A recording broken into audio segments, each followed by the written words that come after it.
കടൽ കടന്നെത്തിയ ക്രൂരത. ഗാമയുടെ യഥാർത്ഥ മുഖം. കാലം 1498.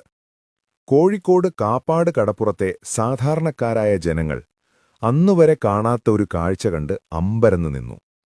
കടലിന്റെ ചക്രവാളത്തിൽ കൂറ്റൻ ചിറകുകൾ വിരിച്ചതുപോലെ വലിയ പായ്ക്കപ്പലുകൾ. അത് യൂറോപ്പിൽ നിന്നുള്ള നാവികൻ വാസ്കോഡ ഗാമയുടെ വരവായിരുന്നു. ഭാരതത്തിലേക്കുള്ള കടൽപ്പാത തേടിയുള്ള അദ്ദേഹത്തിന്റെ യാത്ര അവസാനിച്ചത് നമ്മുടെ കേരളത്തിന്റെ മണ്ണിലാണ്. ചരിത്രം അവിടെ തിരുത്തിക്കുറിക്കപ്പെടുകയായിരുന്നു. ആദ്യത്തെ വരവിൽ ഗാമ ഒരു കച്ചവടക്കാരന്റെ വേഷമായിരുന്നു അണിഞ്ഞത്. അദ്ദേഹം സാമൂതിരി രാജാവിനെ മുഖം കാണിച്ചു. എന്നാൽ ലോകം ചുറ്റിവന്ന ആ നാവികൻ രാജാവിന് കാഴ്ചവെച്ചത് വെറും വില കുറഞ്ഞ തുണികളും പാത്രങ്ങളും തൊപ്പികളുമായിരുന്നു. അറബ് കച്ചവടക്കാർ നിറഞ്ഞ ആ സഭയിൽ വെച്ച് സാമൂതിരിയുടെ ഉദ്യോഗസ്ഥർ ഗാമയെ നോക്കി ചിരിച്ചു. ഇതാണോ ഒരു രാജാവിന് നൽകേണ്ട സമ്മാനം എന്ന ചോദ്യം ഗാമയുടെ അഹങ്കാരത്തിനേറ്റ മുറിവായി. കച്ചവടം വിചാരിച്ചതുപോലെ നടന്നില്ല. അപമാനിതനായും വിരാശനായും ഗാമ തിരിച്ചുപോയി. പക്ഷേ ഉള്ളിൽ പ്രതികാരത്തിന്റെ കനൽ എരിയുന്നുണ്ടായിരുന്നു. 4 വർഷങ്ങൾക്കിപ്പുറം 1502 ഗാമ തിരിച്ചുവന്നു.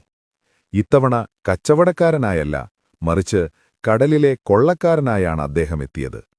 ആ വരവിലാണ് അറബിക്കടൽ കണ്ട ഏറ്റവും വലിയ ക്രൂരതകളിലൊന്ന് അരങ്ങേറിയത്. മക്കയിൽ നിന്ന് തീർത്ഥാടകരുമായി വരികയായിരുന്ന മേരി എന്ന കപ്പൽ ഗാമ നടുക്കടലിൽ വെച്ച് തടഞ്ഞു.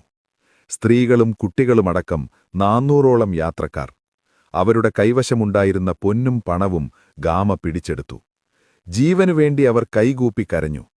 കുഞ്ഞുങ്ങളെ ഉയർത്തിക്കാട്ടിയ അമ്മമാർ ദയയ്ക്കായി യാചിച്ചു. പക്ഷേ ഗാമയുടെ കല്ലിച്ച മനസ്സ് അലിഞ്ഞില്ല. യാത്രക്കാരെ കപ്പലിനുള്ളിലിട്ട് പൂട്ടി അദ്ദേഹം ആ കപ്പലിന് തീയിട്ടു. 400ഓളം മനുഷ്യർ നിലവിളിച്ചുകൊണ്ട് കടലിൽ വെന്തുമരിക്കുന്നത് നോക്കി നിൽക്കാൻ മാത്രം ക്രൂരനായിരുന്നു ഗാമ. ഗാമയുടെ കലി അവിടെയും തീർന്നില്ല. കോഴിക്കോട് നഗരത്തിനു നേരെ അദ്ദേഹം പീരങ്കി ആക്രമണം നടത്തി. ഭയന്നുവിറച്ച ജനങ്ങൾക്കു നേരെ അടുത്ത ക്രൂരത. കടലിൽ മീൻ പിടിക്കാൻ പോയ പാവപ്പെട്ട മത്സ്യത്തൊഴിലാളികളെ ഗാമ പിടികൂടി. അവരുടെ കൈകളും കാലുകളും ചെവികളും അദ്ദേഹം വെട്ടിമാറ്റി. ചോരവാർന്ന ആ ശരീരഭാഗങ്ങൾ ഒരു വള്ളത്തിലിട്ട് സാമൂതിരിക്ക് കൊടുത്തയച്ചു. കൂടെ ഒരു സന്ദേശവും: ഇത് കറിവെച്ച് കഴിച്ചോളൂ. സാമൂതിരിയെ നേരിട്ട് തോൽപ്പിക്കാനാവില്ലെന്ന് മനസ്സിലാക്കിയ ഗാമ പിന്നീട് കൊച്ചി രാജാവുമായി ചങ്ങാത്തത്തിലായി.